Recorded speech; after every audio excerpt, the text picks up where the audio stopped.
Go.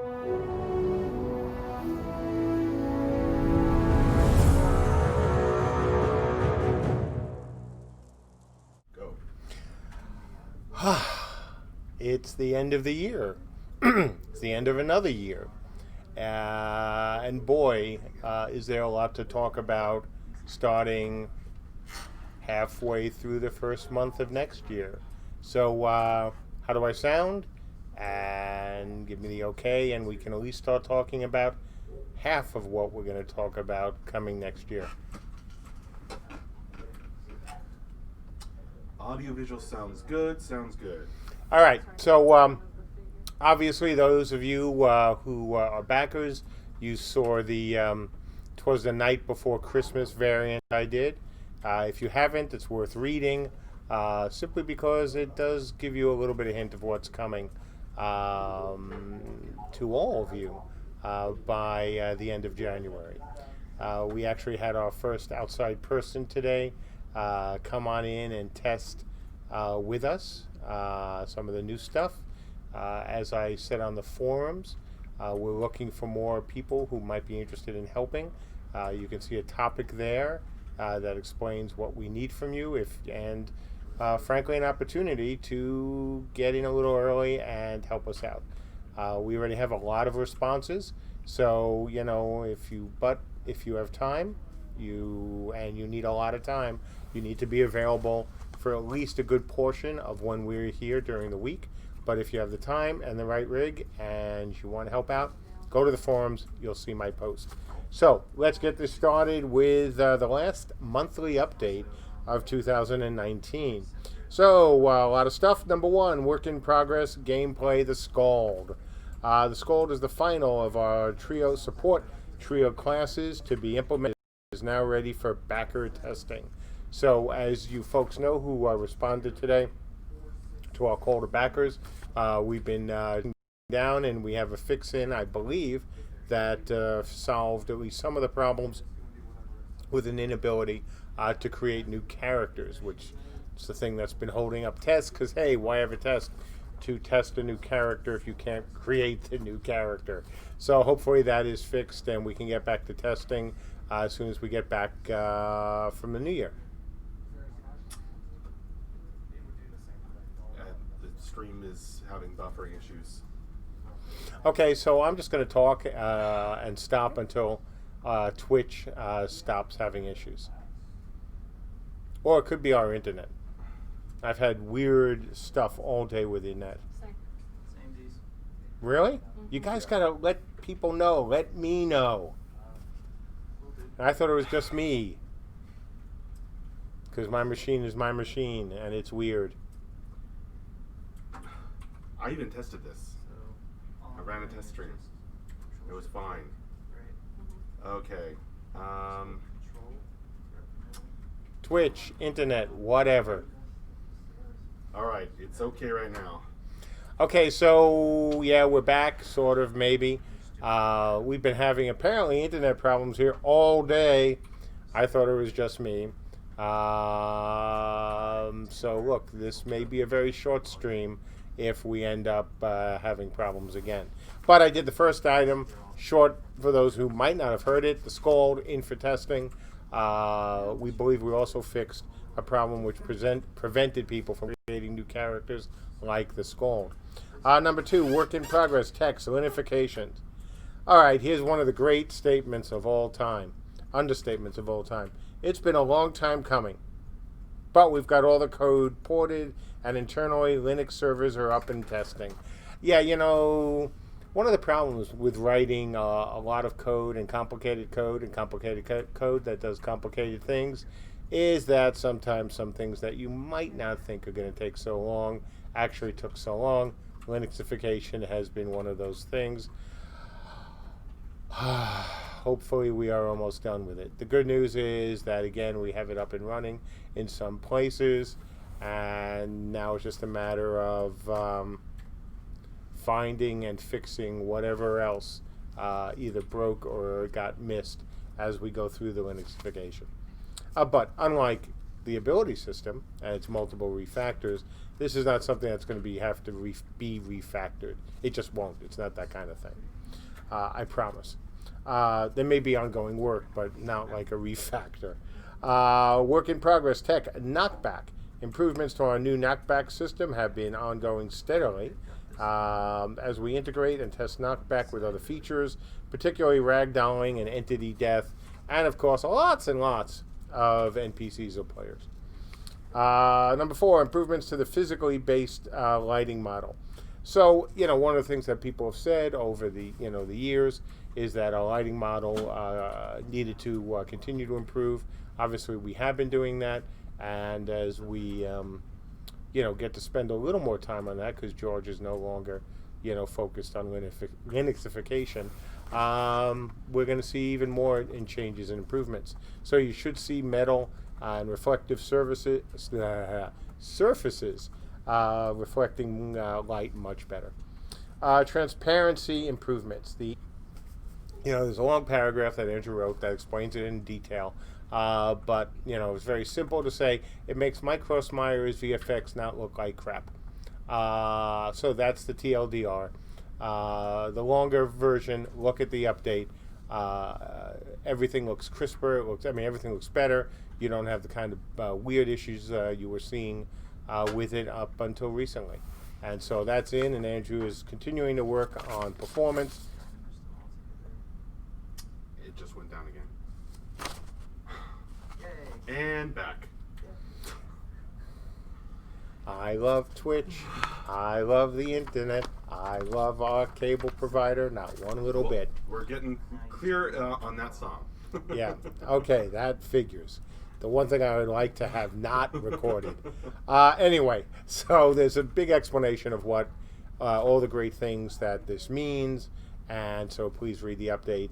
It's a major improvement for the system, a necessary improvement, and it will continue to get better. And make us look like a real live big boy game. So work in progress tech, Overmind. So you've heard a lot about this, and there's a lot of yada yada in this, and I wrote some of the yada yada.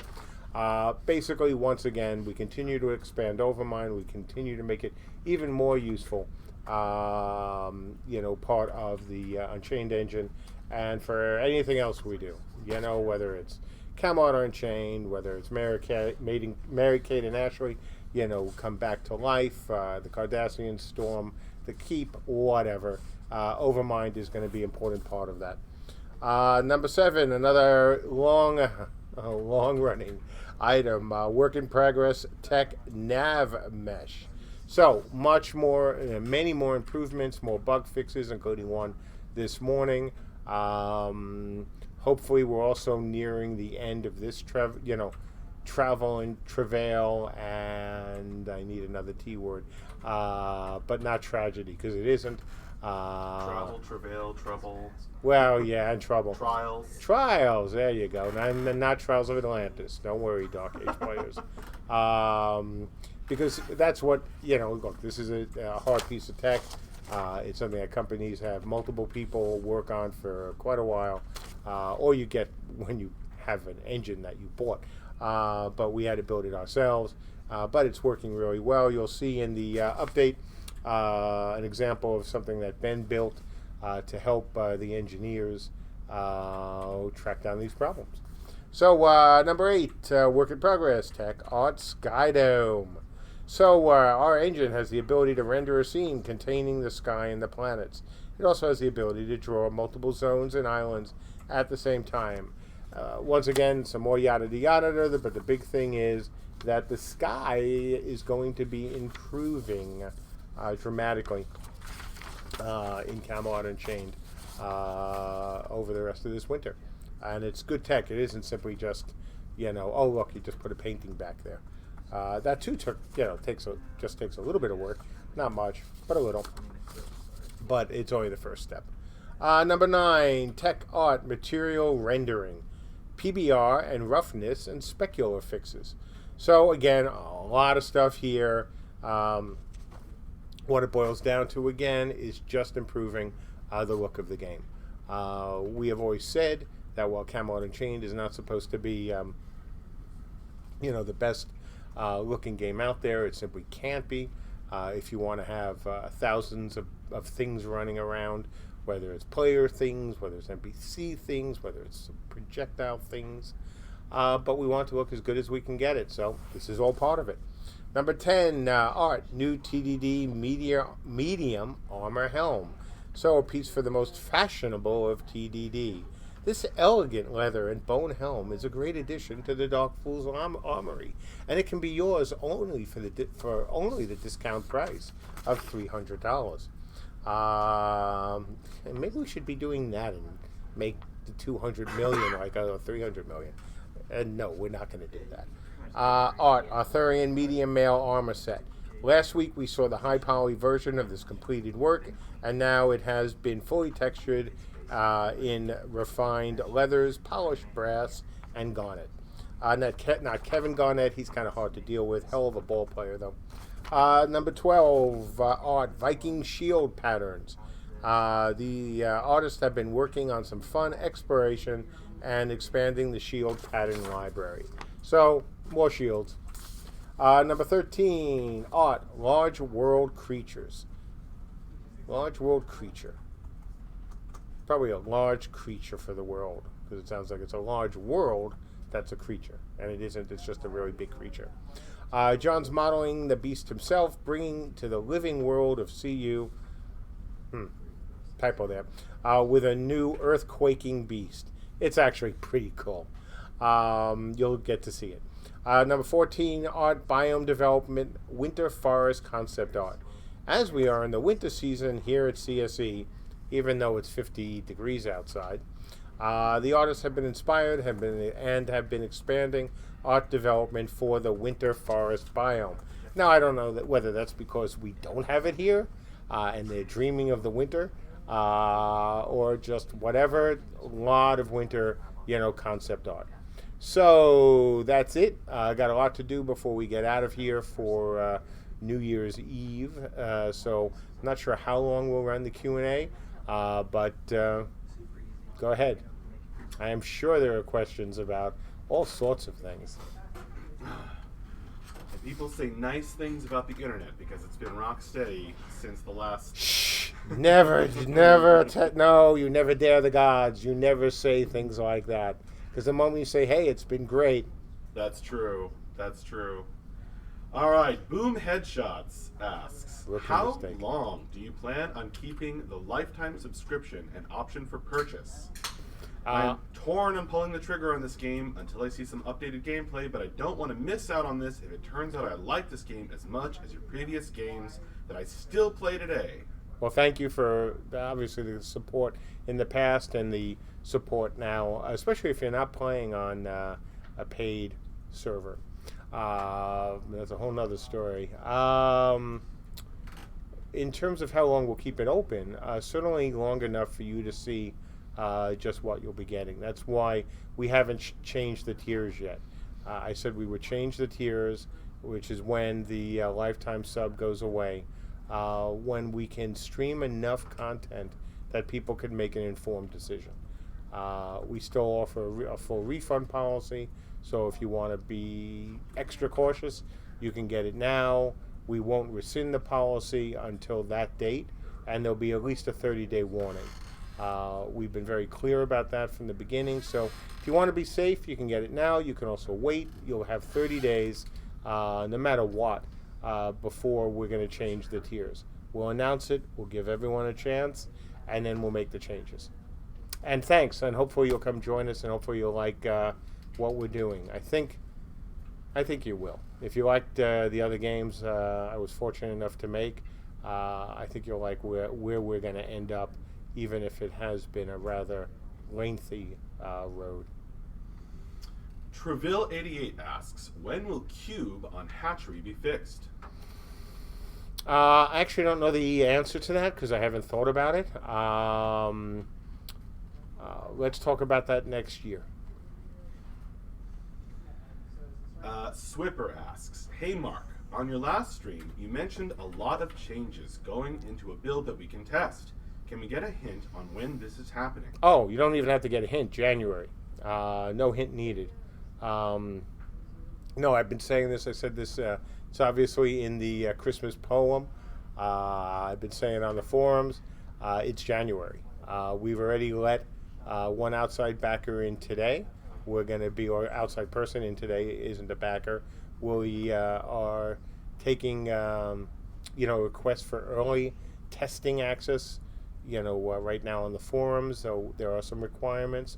We are only looking for people who are available during our work hours and who can help out and really want to help out by filing bug reports, participating in meetings, and have the right PCs. We're going to begin to optimize everything we've been working on starting next month. Actually, we're starting now, but realistically in January.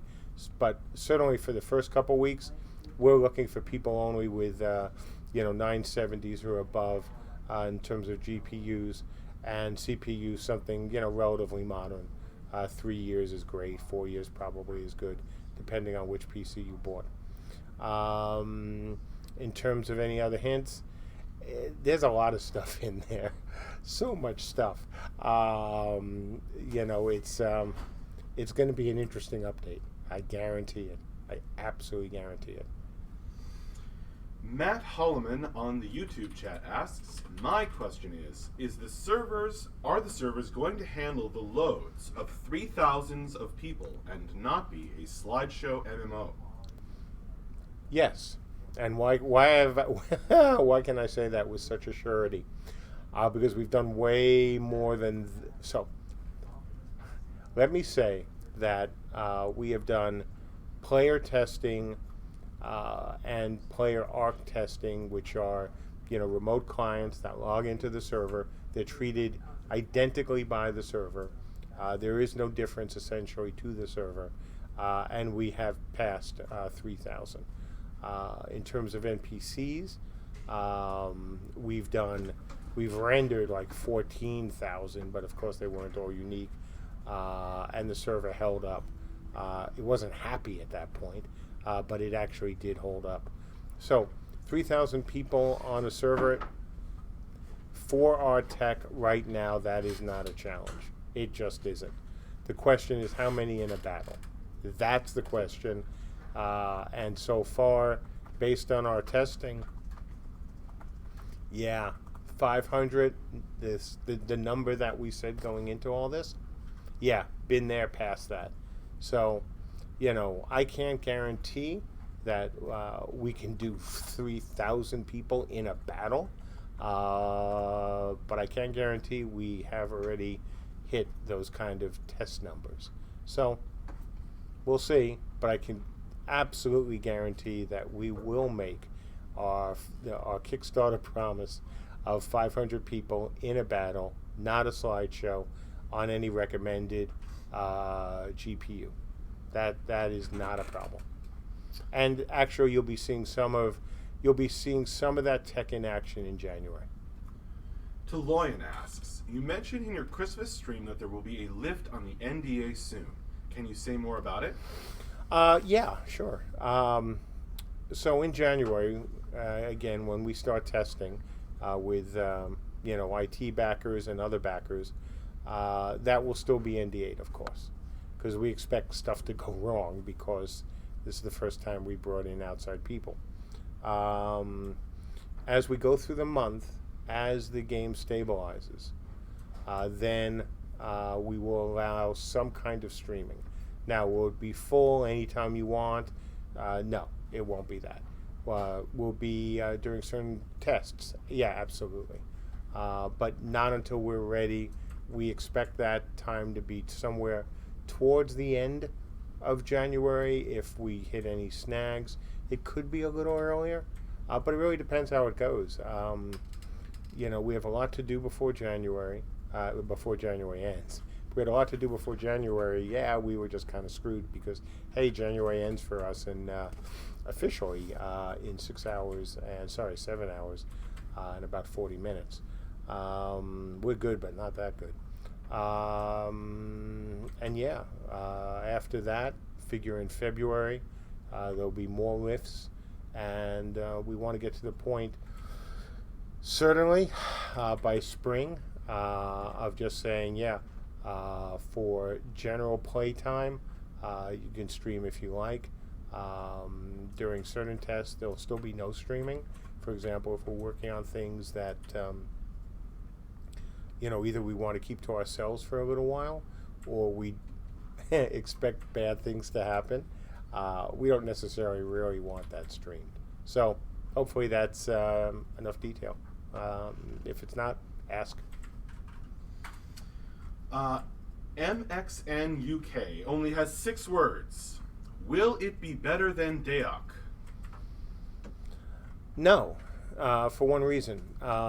When you look at any of these games, it's hard to be better than a game that people love, that maybe you loved.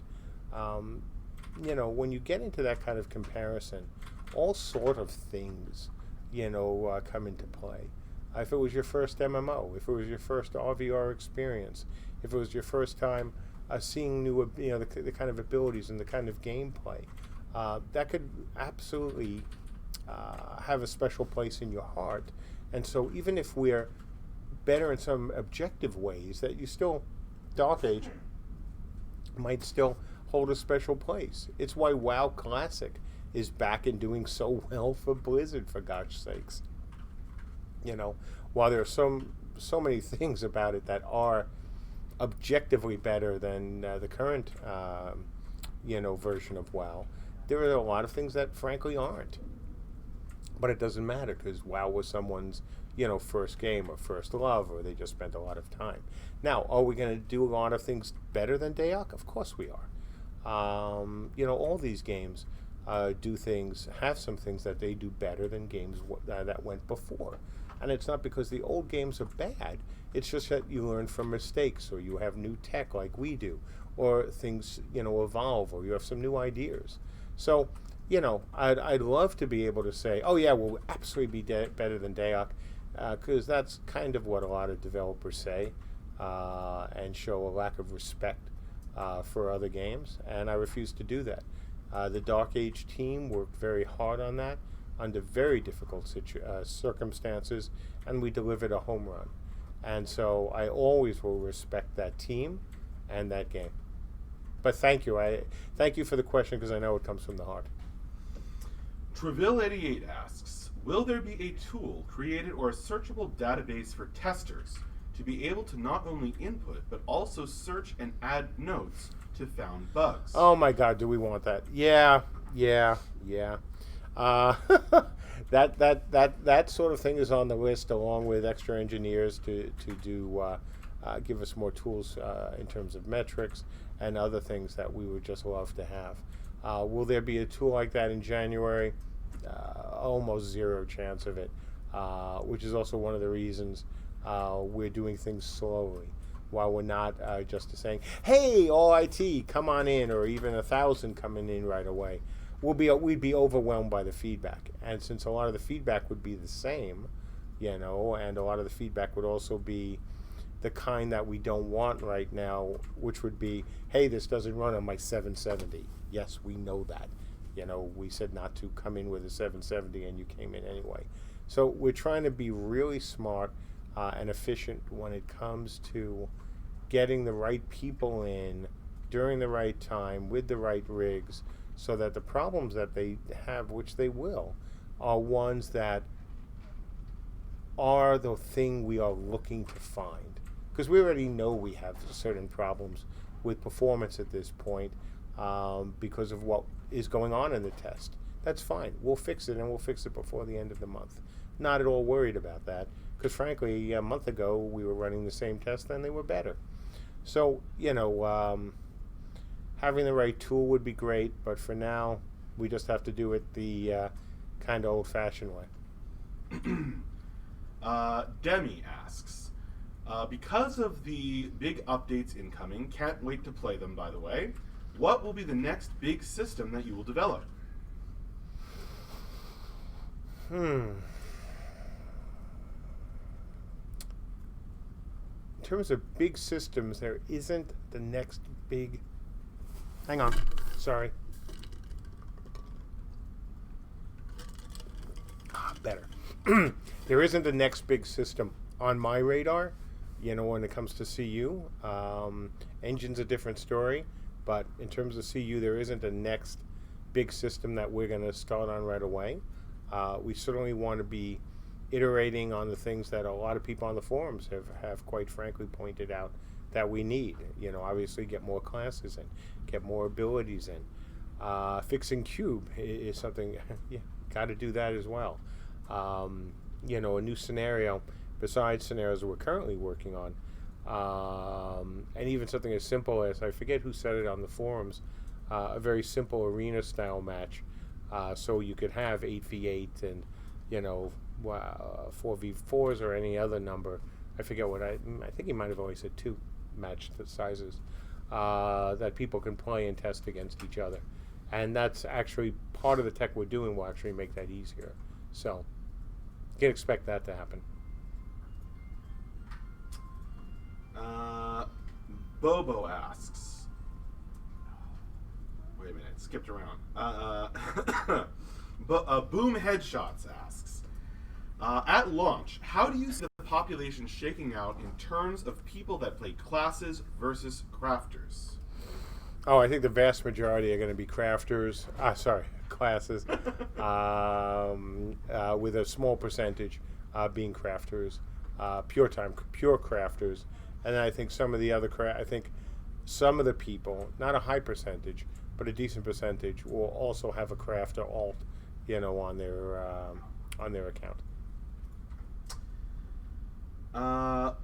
Lilio89 asks, small group RVR became such a cornerstone of the culture of Daok. Will that be a part of Unchained, or is the focus on big battles? Oh God, no. You gotta have both. Big battles are great for certain things. I mean, big battles. But they're not good for stealthing classes in particular, even though we're trying to do interesting things with that. And it's not good for every play style. There are a lot of people who are a bit antisocial, who may not want to work in a big guild, and frankly, who just want to play, solo or, with a small group of people. And I'm good with that. And so we obviously, well, I shouldn't say obviously, but we do want to see you to reflect both. Aldorn asks, has any work been done on the starting/safe zone architect for each realm? Oh no, don't even want to go there right now, mainly because we have other things that are frankly a lot more important in the short term. The nice thing about Cube, the nice thing about stuff that's been going in, as you folks have seen with our updates in terms of the editor, it's easier for Ben now to create new zones, new areas than it has been in the past, and we hope to get more help, hopefully make Ben's life even easier. Bobo Daok asks, in retrospect, are there any classes that you initially mentioned in the class reveals that you are having second thoughts about implementing? Nope. Or are there any other classes not mentioned so far that you might prefer to put forward instead? Oh my God. So for the first one, no, not at all. Second one, I don't even want to think about that. Of all the things, that would almost, it wouldn't be feature creep, but that could lead to just, but what if we could do this, and what